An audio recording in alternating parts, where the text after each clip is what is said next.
Welcome to the Cabin Culture Podcast, where we spend a little more time diving deeper into all the fun parts of cabin culture.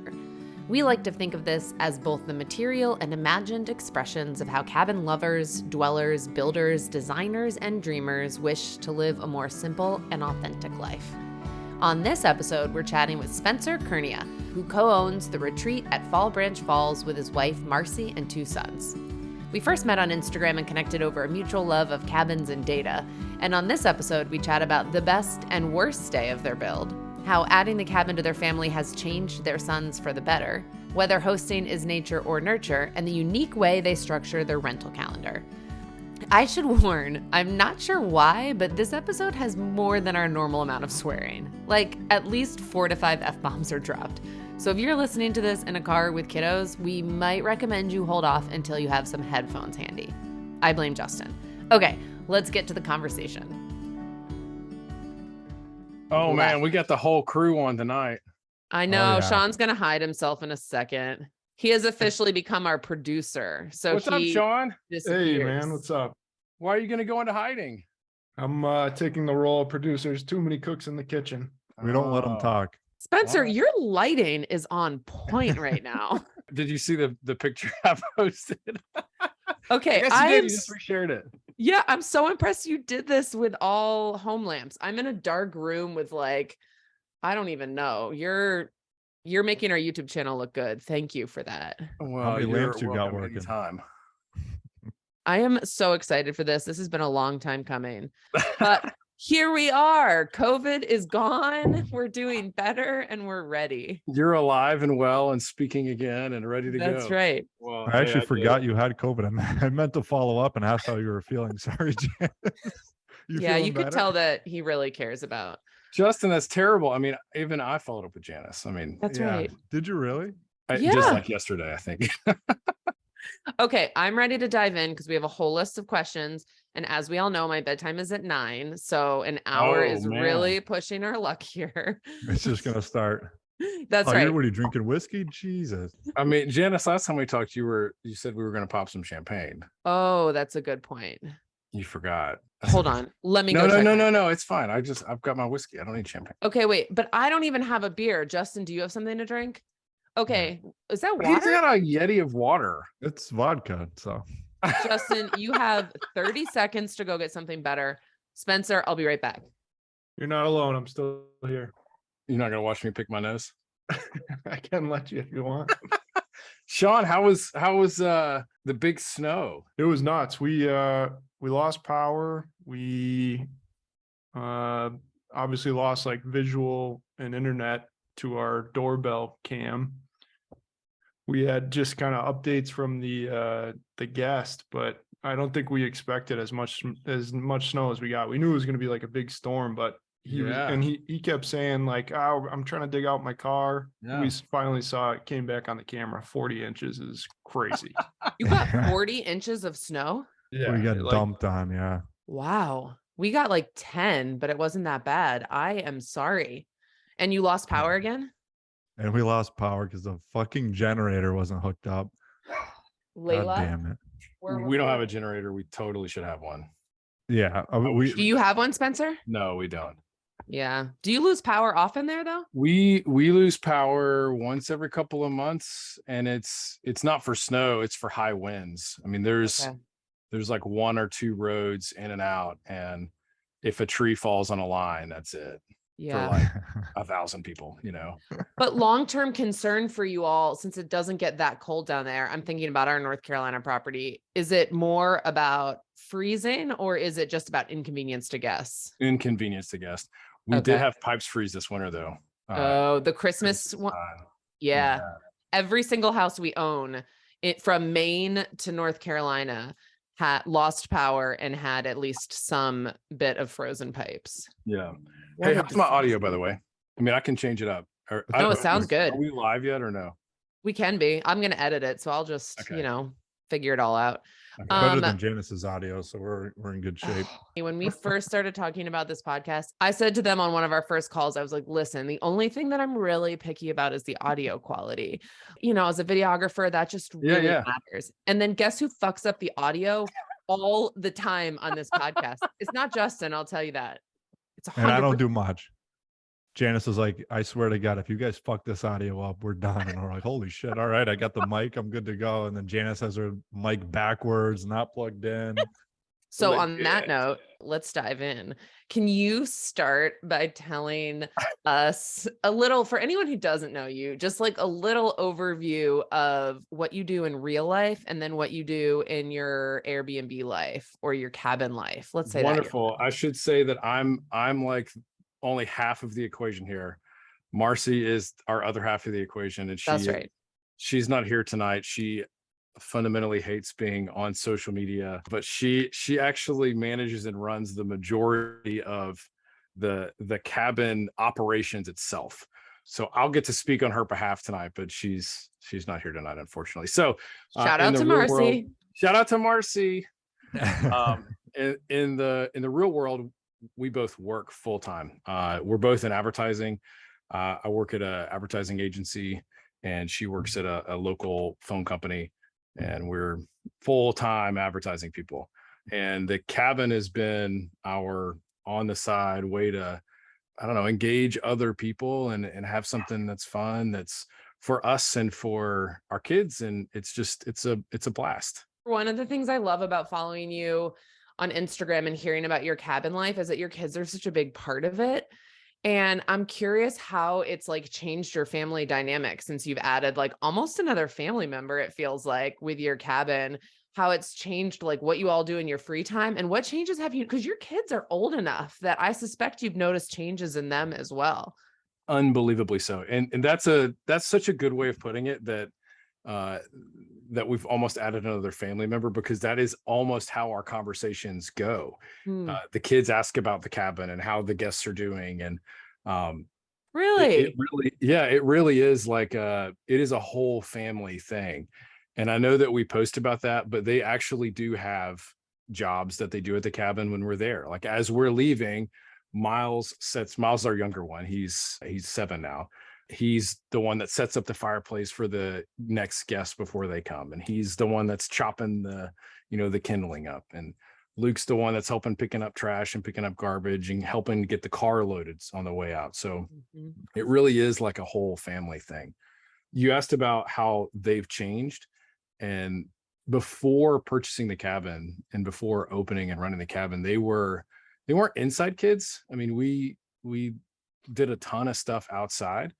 But over the last 3 or 4 years, they've definitely become much more confident in their abilities to do things outside and their abilities to even do things independently from us. Before, they always had to be in a room with us or always had to, ask us for things. And now they just kind of go do things, and they have that confidence in themselves to go do that.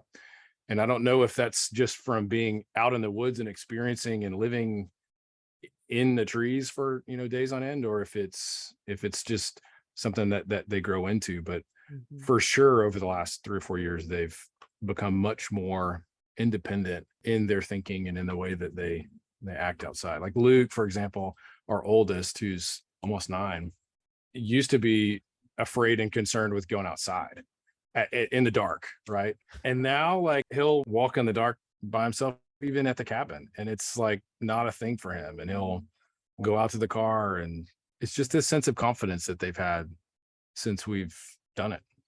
Was this part of your plan? Like when you and Marcy first, and I'd love to know like when you first started thinking about this, if it was something you both always knew you wanted to do, if one of you came up with the idea, but when you started that conversation, was it intentional that like not at all?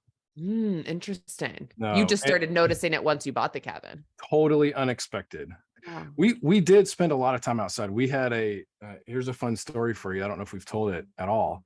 Before we bought the cabin, we had a 1955 Airstream. And I drove up to Grand Rapids and bought it, and we brought it home and refurbished it and spent like 2 years making this thing awesome and polishing it and totally redoing the inside of it. And when we found the land, that's actually what we sold to buy the land that the cabin's on. So we camped in the Airstream all the time. With the boys. With the boys, absolutely. Yeah. Okay. Yeah. So this wasn't pre-kids.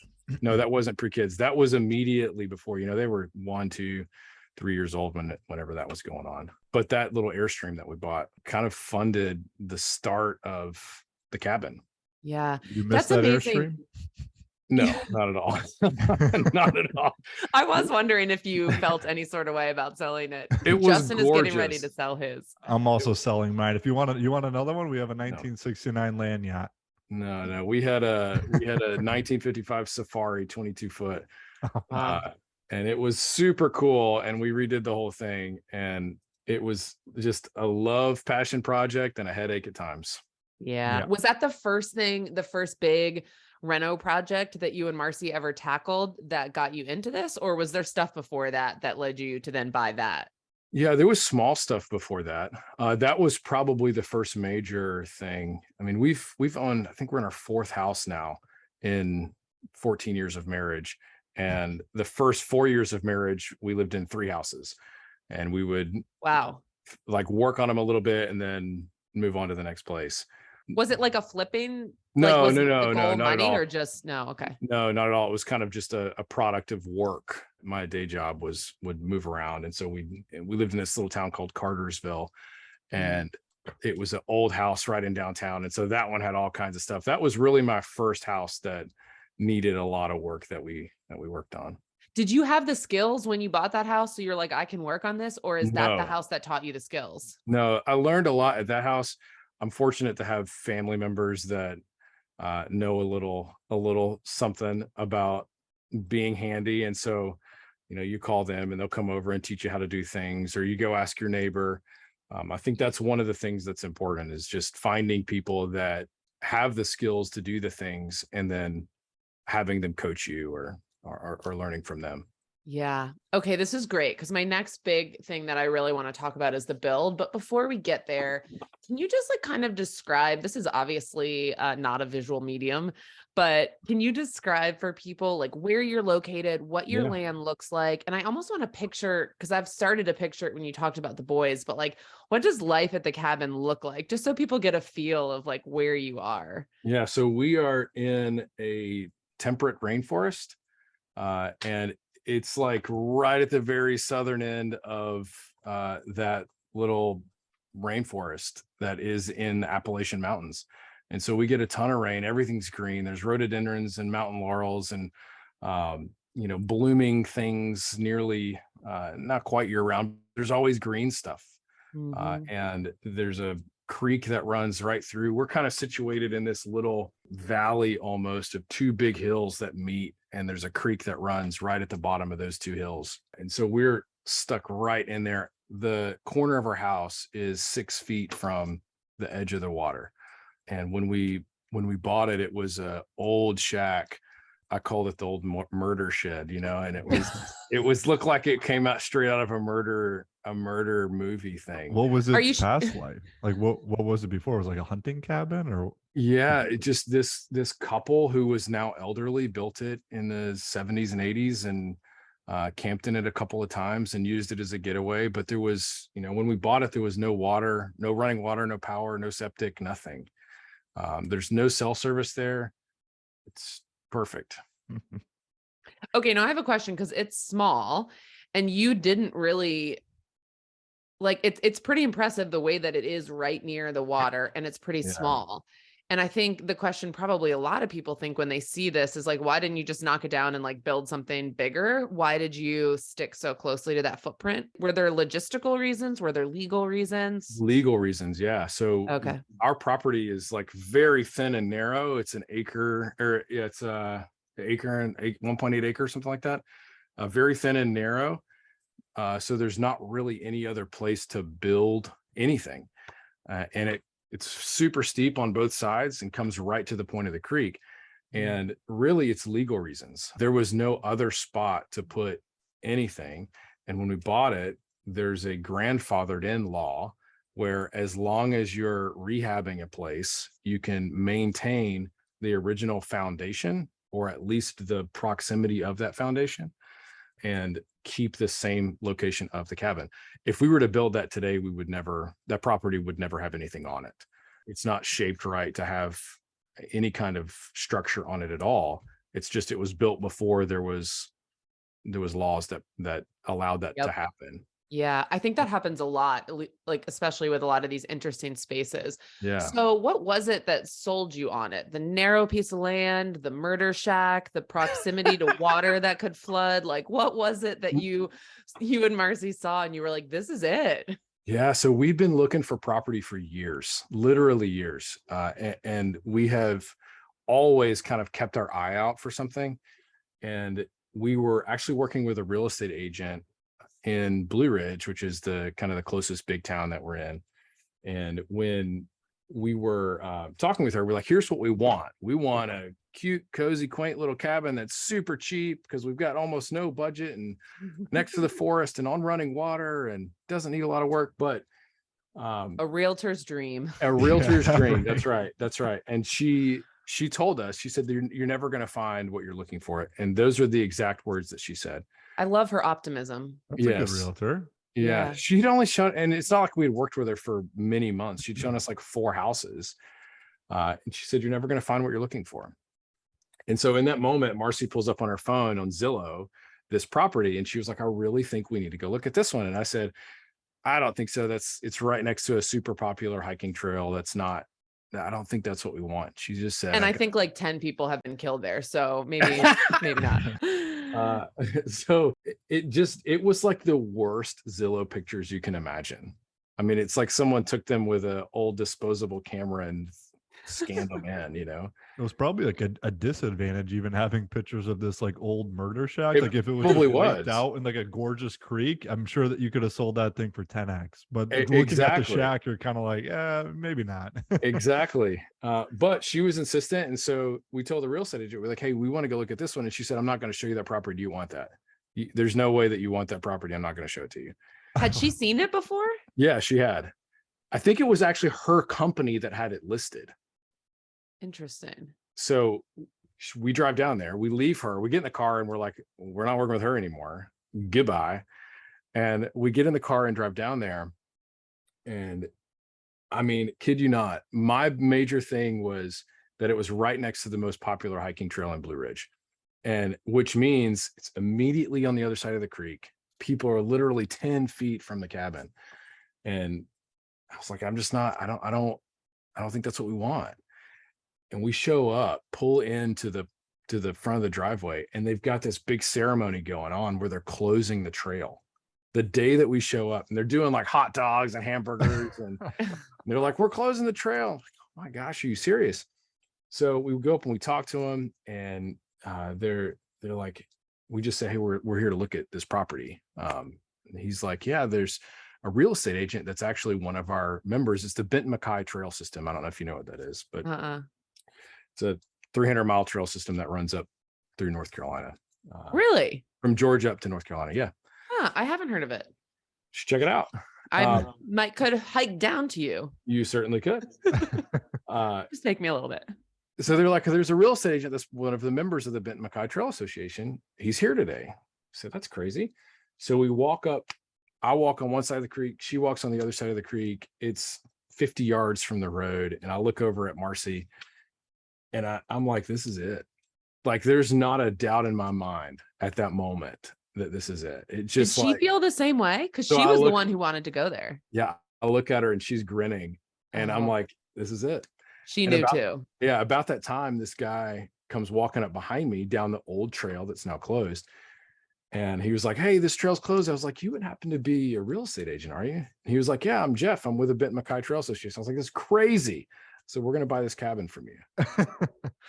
And he was like, okay, I've shown it a few times. He was like, there's a lot of issues with it. There's a lot of red tape. And he was like the best. And we made it happen. We wrote in like a super long due diligence period. And yeah, it was So cool between experience. between what you saw and the pictures that didn't look great, and then when you got there, I mean, what was the difference? What was just Totally like that different. switch? Yeah, Hmm. totally different. The pictures were of the cabin, right? And that's not what we fell Okay. in love with. We fell in love with the land and the location. Yeah. And that's what I found. And Justin, I think we talked about this, searching for land from a distance, right? Yeah. You're looking at all these listings online, and there is just absolutely no way to tell land until you go there in person. You cannot, it's just a bunch of trees. It all looks like a bunch of trees. And they'll list how many acres, but you don't get a feel for what that acreage feels like, or how hilly it is, or what features are on it. You have to go there. And it is, I mean, I saw a bunch before we found the one we found. And the moment I stepped foot on that one, it was like, yep, this is it. Yeah. There's just something different. It's almost this, like when you walk on the property, it's almost this feeling that you get, you know, that just like you get these little bumps on your arms and this tingle runs up your spine, and you're just, it just has this feeling to it that I think to me is kind of quintessential cabin culture. Just this feeling you get when you're in the woods, in your space, alone, disconnected, and it's this like peaceful moment that you get. That to me is the cabin culture that I seek. Do you still get it every time you go? Every time. You spent, Yeah, okay. every I time. wonder sometimes about people who have to build and do a lot of work. And Justin, I'd be curious how you feel about this, because you didn't plan to do all the work and ended up doing it. But every build ends up being harder than we think it's going to be. Does that take away any of that feeling of hope and optimism the first time you go? And then all of these hard things happen on that same piece of land too. How do you maintain that feeling you're talking about? I think it is definitely tough, and only because some days when you're out there building, it's great and everything's going good. And you're like, oh man, isn't this great? We're out here banging nails. This is good. And then most of the time it's not great. And you have to remind yourself not to kind of get bogged down in all the negative. It's like, I don't want this to ruin this whole thing for me. You know, I don't want this bad day or this bad contractor to ruin this whole thing. Like, I just spent so much time getting to this point, and I'm sure it was probably similar to you. It's like some days you got to kind of just, I don't know, stay optimistic. But what was the best day of your build and the worst day of your build? Oh my gosh. Hey, I want to echo what Justin's saying. It's not that every day's easy. I mean, there's been so many tears out there and so much frustration and so many like just happen out there. It's not that everything's always great, and that's not what I intended to communicate. It's that, you know, when you pull onto it, it just feels this peaceful feeling, even though there's insane moments of frustration that happen all the time. Okay, best day and worst day. Do what? I said, at least it's when you're showing up at 7 o'clock in the morning with a coffee, everything's still good. So you go, oh, isn't this great? And then 20 minutes later, everything's falling to shit. And then, and then that's it. But that first 20 minutes is pure glorious. bliss. Yeah, pure bliss for sure. Okay, worst day. I think we were probably 800 days in on our build, 900 days in our build. And that's not like all build time. That's from the time that we bought it, right? It was over a year from the time that we bought it to the time we started a contract with a builder. It was 13, 14 months. Wow. And so for us, we're not patient people, really, like by nature.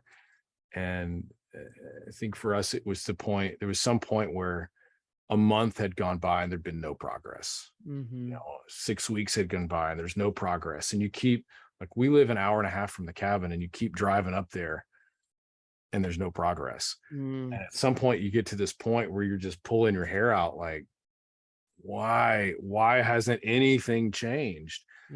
So that was probably, there's a couple of days in there that were just emotionally hard, not physically hard. Best day is probably the day we got to host our first set of friends there. Now, when you built this, I always think it's interesting the path that takes people to hosting. When you built it, was it more for you, like originally for you all, and then you were like, oh wait, maybe we should host to like help make back some of the build money and help make this affordable? Did you buy it with the intention of hosting immediately? Like, how did hosting fit into that whole big plan? Yeah, so we had a very clear vision, and that vision is the same. When we first bought the land, we felt like it was for us and for others. And our intention was to host 16, 17 nights a month. We did the math, right? We're like, all right, if we do the math, we can host 16, 17 nights a month. We can stay 4 or 5 nights a month, and then we can give the rest away to friends or family or somebody that needs a break. Marcy and I had a few stays in the course of our marriage where a break like that was important, critically important. And we wanted to be able to have that kind of place for other people. And so it's not just the people that can spend our $250 to $300 a night to go stay somewhere, but other people too. And we wanted to make sure we built that into our formula. That I love that. It was a place where, even if you can't afford it, sometimes we can make that happen. So we rent. We don't talk about it much, but we rent 17 nights a month pretty regularly. And then we go 4 or 5, and then that leaves 8, 9 nights a month that we give. And sometimes that's 2 nights to an influencer and 3 or 4 nights to a family member. And sometimes it's a local preacher that owns a coffee shop in town that he's a dear friend of ours that he goes up all the time. So How do you work that logistically? Just curious, from someone who would like to do something similar, but logistically that can be quite hard. Like, do you just open up the whole calendar and then once 16 or 17 book, you block off the rest and then find people and suggest it to them and see if the dates work? Or just logistically, how do you make that work? So this was a learning process for us, and we're still learning it, right? But we open up 6 months at a time. So and I think you do the same, Janice. You open up. Yeah, we do 3 months at a time. We open up 6 months at a time. So in August, we open up January through June, July, and then sometime in April, we'll open up December through April. Something like that. Details on our Instagram stories. But we plan it out.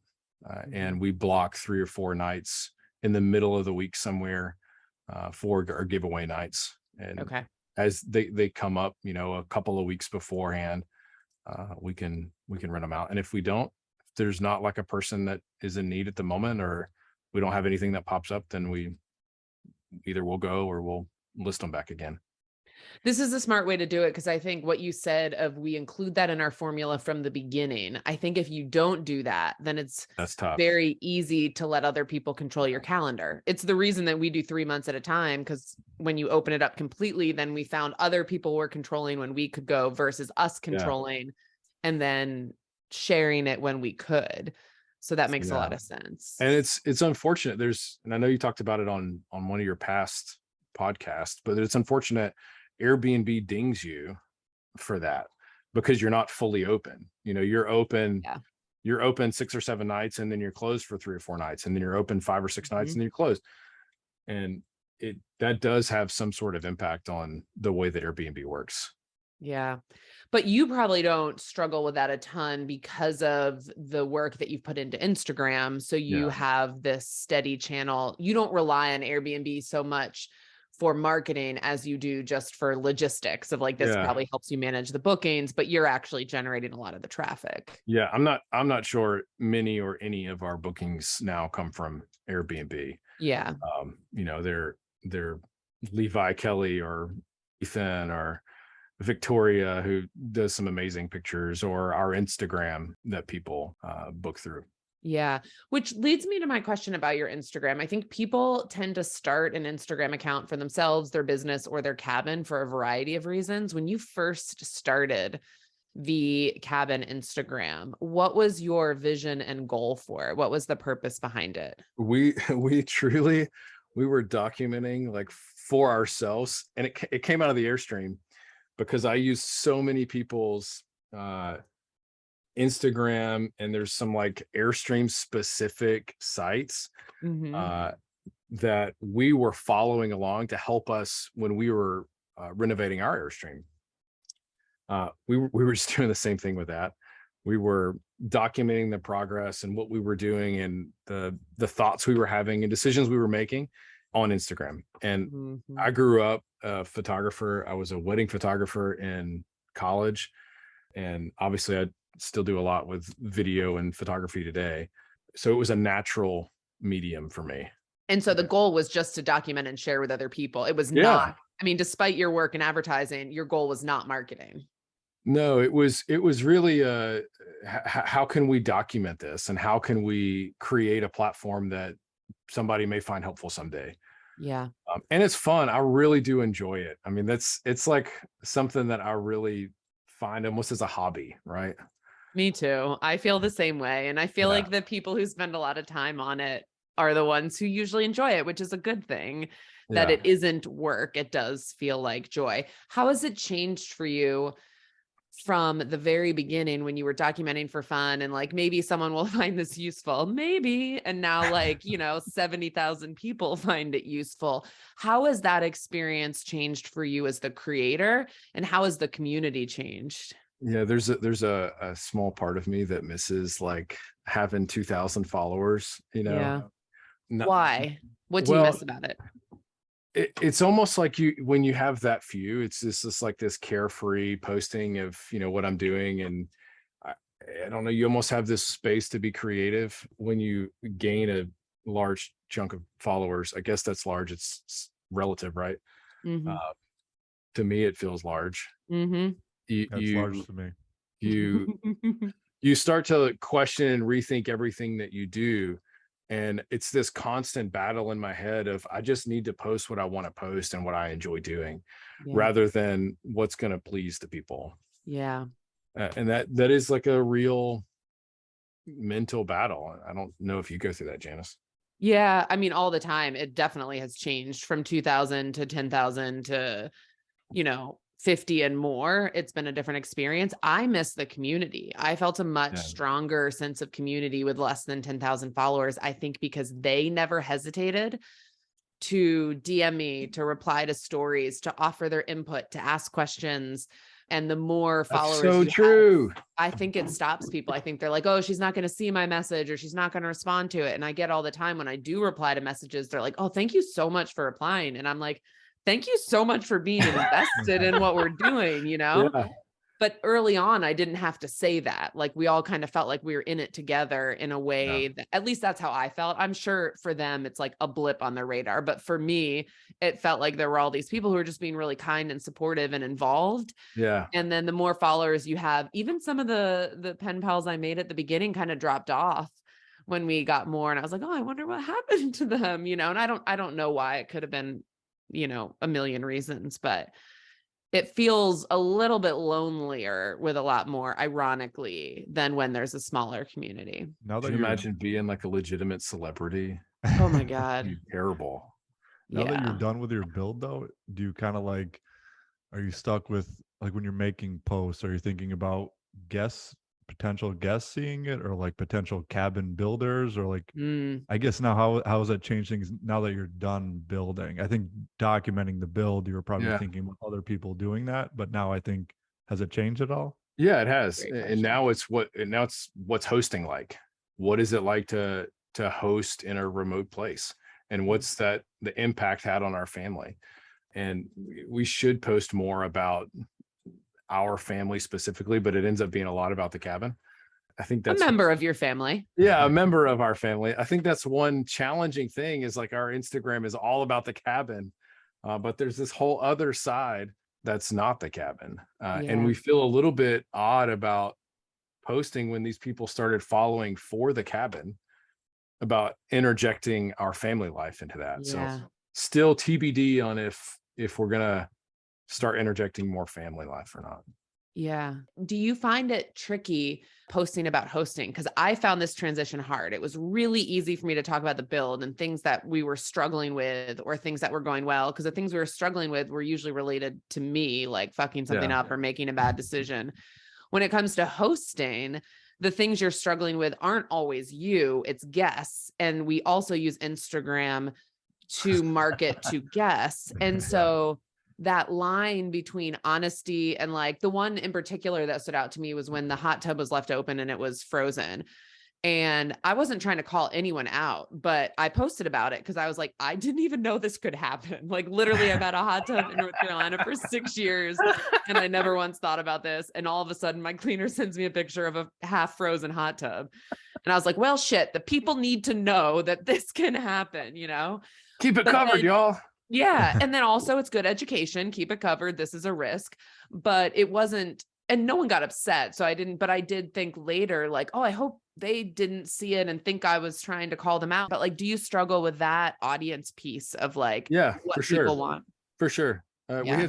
We have all clad pans at the cabin, and we had somebody steal a pan. And I don't know if it was intentional or unintentional. It was definitely like the weirdest thing that someone's taken.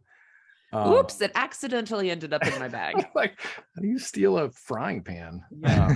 But we didn't post about it because I don't want them to feel bad about Yeah. taking a pan. That sounds really odd, right? Yeah, I did share the one really horrific guest experience we had this time. I did share. And it was only, I shared at first, not about the guest, but just about what was happening across the street and how bad I felt and how I was responding to it. And is there any tips for how we do this better? And then when the guest left a 1-star review and was like downright mean to me and bullying me via messages, I didn't share any of the messages or any of that. But I did share the experience just because that is also the reality of hosting and what can happen. And the only hate I got from that was from her friends, which is fine. And it taught me a valuable lesson though, which was the power of blocking people in the sense that this is my community. And if you're going to come into it and say mean things to me or in the comments that might make other people feel like this isn't a safe place, I'm not going to hesitate to block you. Cause that really messed with my mental health for like a good 4 or 5 days when I'm trying my very best and someone is like bullying me. But, and I do think it was helpful for me to share honestly in that moment, but it is a tricky balance. It's so hard. Yeah. We honestly haven't had any crazy, terrible, bad experiences. We've had things we've had to overcome. But we don't have that story where someone threw a massive party and wrecked all the furniture, Yeah. minor stuff. Sure. But we've not had that terrible story yet. And yeah. I mean, honestly, in 9 years of hosting, I haven't had that story either. So when people tell me they're scared to share their place because of that, I'm like, I'm just not convinced that's a real thing, but I'm sure it is, but I'm not sure it happens. You only hear about it on those channels, those Superhost Facebook pages. Yes. That's like the only place they show up and they never talk about the positive. So I know. I had to unjoin them because it made me feel so negative. For sure. When I chatted with Alexis a couple weeks ago, she said that she thought great hosting has a lot to do with our personalities and isn't necessarily. What's that? Was that Kingdom A-Frame? Yeah. Yeah. I loved that one. Yeah, I love her. And she said she's not convinced it's something you can learn. Like you can learn parts of it, but truly great hosts have something in their personalities. I'm just curious what you think. Do you think it's nature or nurture? I think it's both. I think that you can learn it, though I think it comes a lot easier if it's in your personality. Marcy and I both are in the cabin, in the retreat for the mission of it and what our vision is for it. How it can bring people together. And so every decision that we make is around that. And I think if there's one bit of hosting advice I could give, it would be to understand what your mission is and no judgment at all for what it is. Just know what it is. Yeah. If it's a retirement plan, that's great. Make it a retirement plan and go for that. If it's to create this space for people, then do that. Yeah. But know what it is. I think I have a good idea what yours is just from what you've shared so far, but do you mind sharing what your mission is with the cabin? Yeah, our mission is to create a place that allows people to connect or reconnect, specifically couples and individuals. We love our kids. Like we love our kids more than anything in the world. But we didn't build a cabin for kids. We built a cabin for couples and single people, specifically to get away from the day-to-day grind of everyday life. And we feel like that's what we designed the cabin for, from the architectural plans all the way up. The whole experience was designed for that. I love that. Okay, so talk to me a little bit about the architectural plans. Did you do it yourself? No. Okay, someone helped you with it. Yes. So here's what we did. We got it, I don't know, 70% of the way there. We had Pinterest boards, we had drawings, we knew the shape, the constraint. When you talk to Pete, you talked about constraints, and I love that. And how constraints can make you more creative almost. Yeah. And for us, we had this exact perimeter space that we couldn't go out of legally. We couldn't go out of. We tried. They said no. So we got it close, and we knew generally what we wanted and what we wanted it to look like. And we had a local architect that someone connected us to that we sat down with, and over the course of 6 months turned it into a drawing that we love. And it was iteration after iteration after iteration after iteration, and many glasses of wine of sitting down with the plans and cutting out like shapes of couches inside this and measuring out paper and moving things around to get it exactly what we wanted. Is that what took the 13 months to actually start the build process, was the designing and getting that just right? Yeah, that was part of it.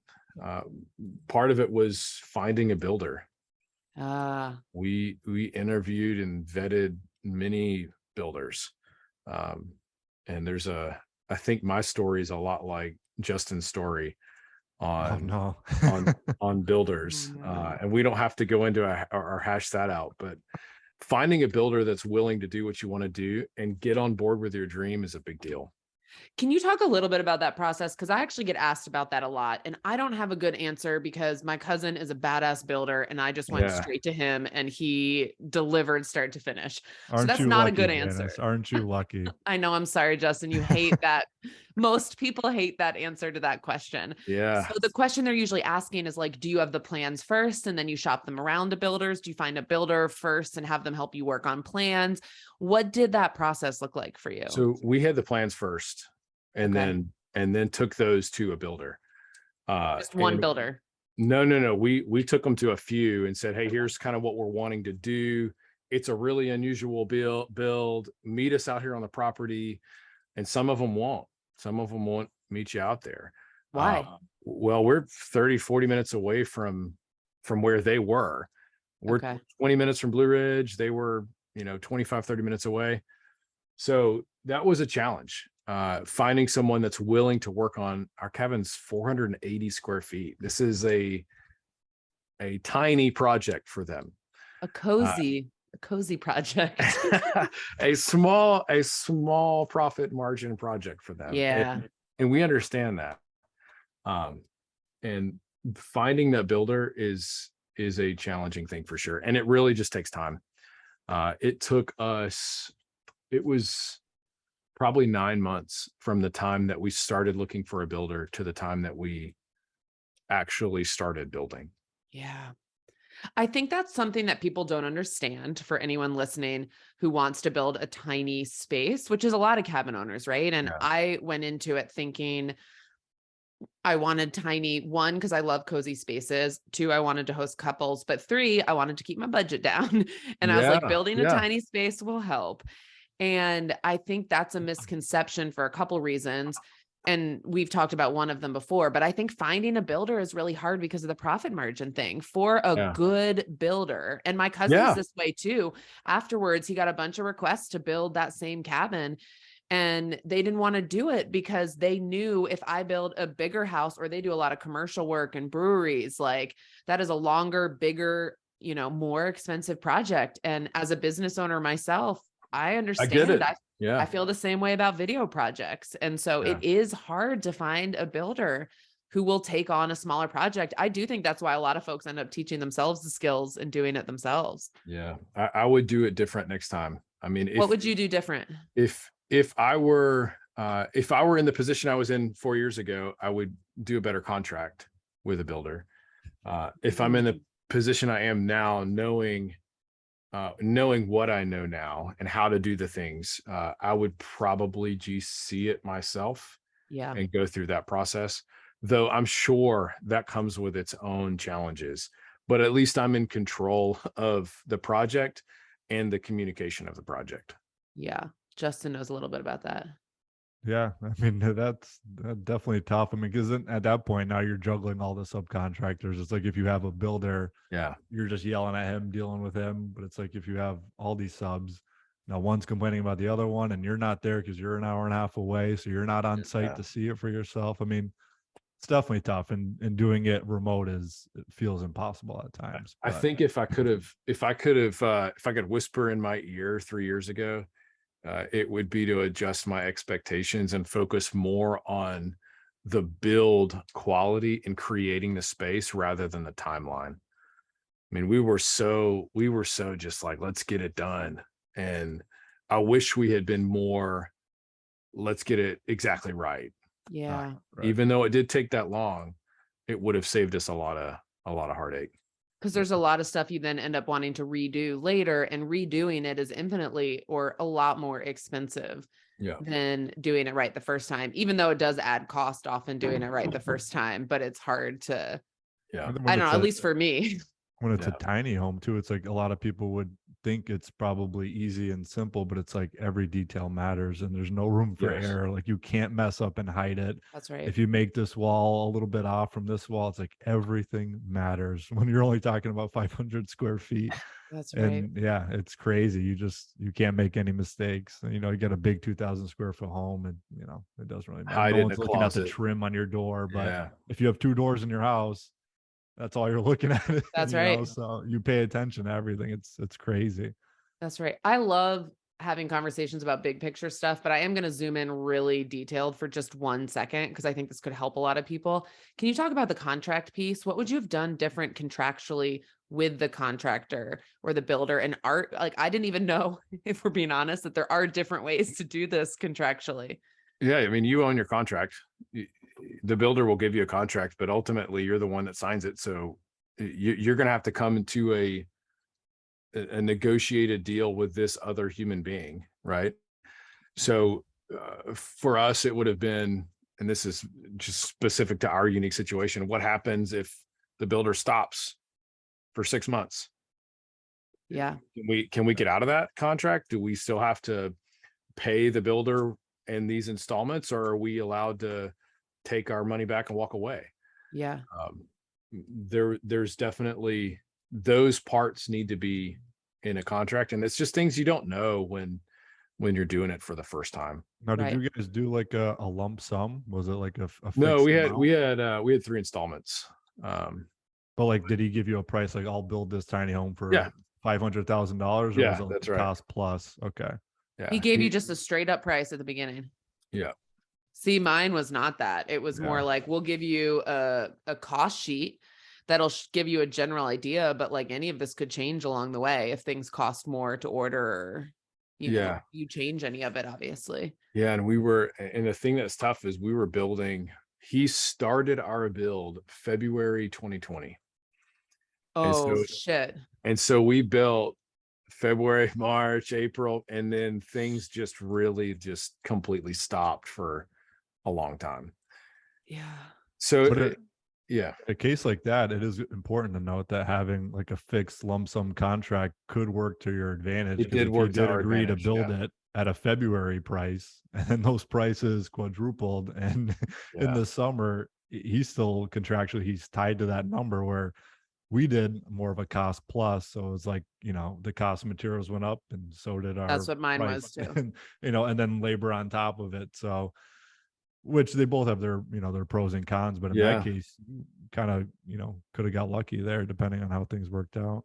Yeah, it worked. I think it definitely worked in our favor in that instance, but still as a builder, if there's builders listening, freaking communicate to your people. Don't just go silent for months at a time. Yeah. People will be infinitely more understanding if they have some concept of what's going on. Yeah.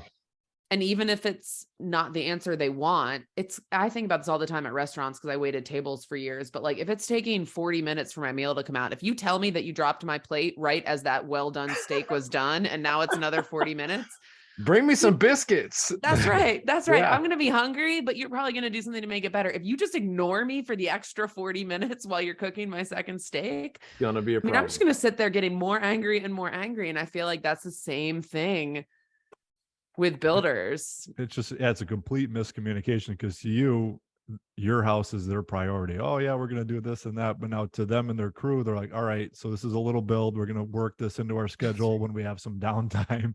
And they're not going to tell you that. They want the job. They want the contract. And you can't blame them. And that's how it goes. You can't. Sometimes you can't. They just get busy and you get sidelined with your little 400 square foot cabin. They got a 4,000 square foot mansion they're building down the street. And I think that was a big chunk of the situation for us. I think that happens to a lot of small builds. Again, I got so lucky, but I'm also smart enough. I've been through multiple builds before this one, that as it was happening, I was very grateful. I knew every step of the way how lucky I was that my cousin called me every day to talk through what was going on. And they were working on it every day, and they, did a great job. Maybe another tip too I could give listeners is, if it is somewhat remote, like you were an hour and a half away and so were we did make it clear that, we went up there almost every single weekend. So we were clear with our builder, like, we're going to be there Saturday morning. So if you tell me you're going to work on the deck on Wednesday and I show up Saturday and there's no deck getting worked on, like, I'm going to know. So versus, you go up there every couple months and they know they can get away with not doing anything for a couple months. But if they know every Saturday Justin's going to be here in the morning, we can't lie to them, Yeah. That's another little tip maybe. Yeah, because if you don't go up, they learn that just as quickly, and then actions can change too. I'm not saying all builders shows up. Yeah. I don't think all builders are like trying to work the system by any means. No. And I don't even think it's always malicious. I think it's people running businesses trying to like do the best they can with competing priorities too. Totally. And I totally agree. And I just think that's why it's important to make sure you have a contract, because everyone has the best intentions in mind. And we all need the same rules to play from. Yeah. Now, did you do any of the work yourself, or was it all? Yeah, we finished like the last 10%, which was fine. When we just kind of like took it over, because everything had stopped. That was what was so frustrating. It was like all but done. We finished the last little bit of it. We're actually, here's a little secret for you. We're actually putting in an upstairs. Oh, I've seen it on your Insta story. You've been sharing some of it. And we shared some of it on the stories, but we've not talked about it any more than that. Are you going to be hosting more guests because of it? Or are you keeping it to couples? No, it's just for us. Okay, just for you. Yeah. So the downstairs is 440 square feet inside space and 480 square feet in total. And so the upstairs is that same size.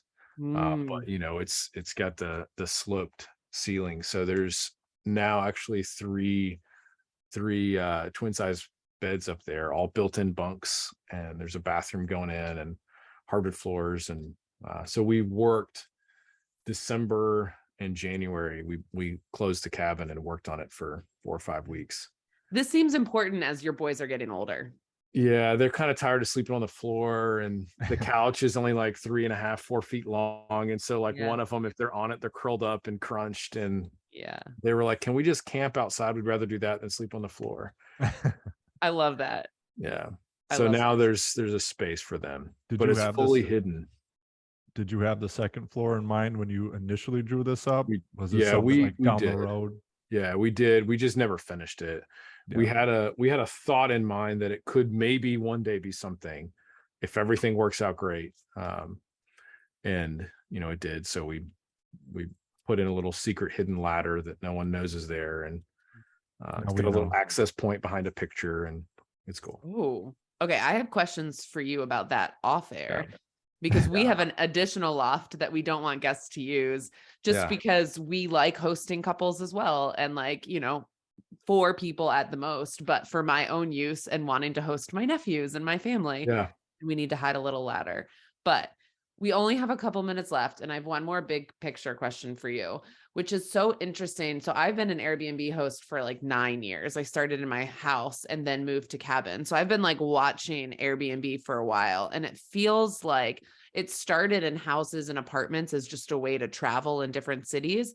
But recently cabins have really started, and this could be just my exposure and obviously what I pay attention to on Instagram, but it seems like they're having their moment right now.